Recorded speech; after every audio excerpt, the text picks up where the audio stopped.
আসসালামু আলাইকুম, কেমন আছেন সবাই? আজকে আপনাদেরকে একটু দেখাই আমাদের কৈজুরি বাজারের অনেক পুরাতন, এটা বোধহয় কৃষ্ণচূড়া গাছ হবে।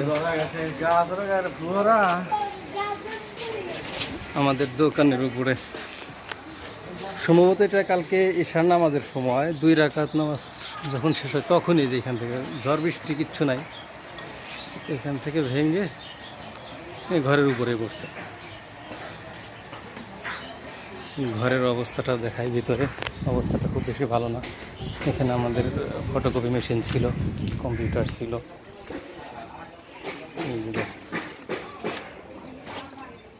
এখানে আমাদের অনেকগুলো বই ছিল, কিছু বই দেখা যাচ্ছে।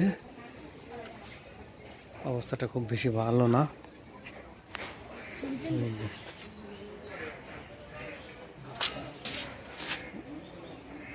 মেশিনগুলো সম্ভবত নষ্ট হয়ে গেছে। মেশিন এখানেই ছিল ফটোকপি মেশিন। তো দোয়া চাই সবার কাছে, ভালো থাকেন। আসসালামু আলাইকুম।